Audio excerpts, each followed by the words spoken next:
It's been happening for about a month now. Whenever I stand in front of a reflective surface I see it behind me briefly before it disappears from view. I have no idea what it is, but it always manages to evade me whenever I look for it. When I first noticed it I did not pay much attention, figuring that it was probably just a trick of the light. But then I began seeing it more frequently, and every time I turn around it's gone. After several days and nights of glimpsing, turning, and wondering, I began to get more than a bit freaked out.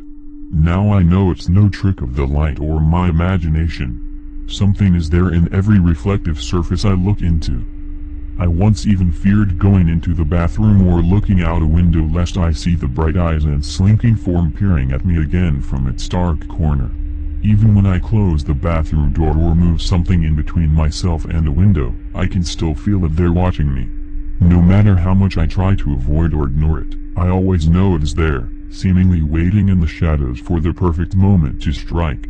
I do not dare tell anyone. I am not going to risk making a fool of myself.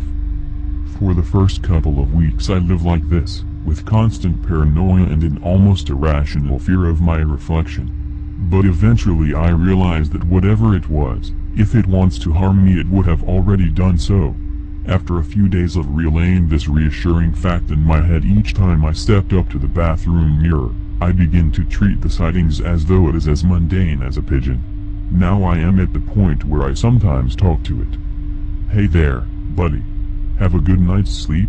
Or "I am going out for a smoothie, do you want one?" Of course, it never responds. Although every once in a while it stays around for a few seconds longer than usual before hiding again. It's been a strange few weeks or so. I know the being is there, but I don't care at all. It is a part of my everyday routine. I come home from work late and begin readying up for bed.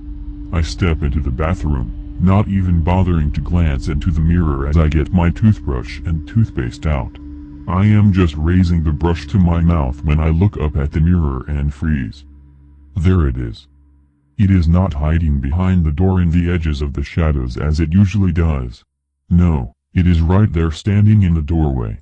This is the first time I have ever had a full view of it, and if I had known what it truly looked like, I would have never been so casual about it before. It is tall, gaunt, and humanoid in shape, with a head like a snake's. Coarse brown fur covers its body, broken by scaly spines along its arms, legs, and neck. Its eyes burn out a piercing yellow, with sleek wolf-like ears placed on the side of its head. Worst of all is its mouth, a skeletal, fanged grin that stretches across its hideous face. Going on my first instinct, I whirl around, expecting its vicious jaws to be the last thing I see. But to my surprise, there is nothing there. I even scramble to the door to look around, but my house is as normal and quiet as usual. It could not have hidden that quickly, could it?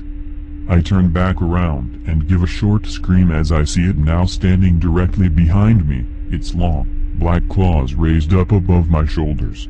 I spin around, punching out and hitting nothing but air.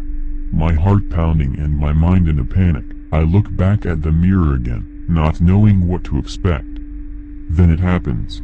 As if in a dream, I stand transfixed as the monster latches its claws onto my reflection's neck, yanking it back. I reach up and feel my own neck, but there is nothing.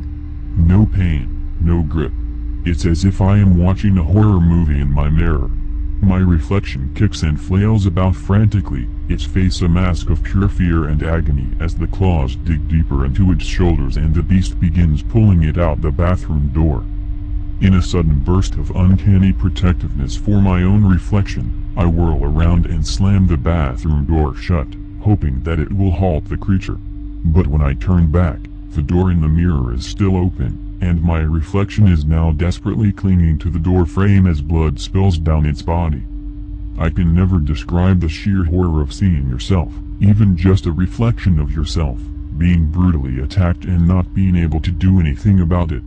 Then for the first time since the attack had begun, my reflection looks up at me, right into my eyes with its terror-stricken gaze. It mouths one word, "Help," before going limp and being dragged off into the blackness beyond the door frame. I stand there for what seems like hours, my whole body quaking, and tears flowing freely down my face.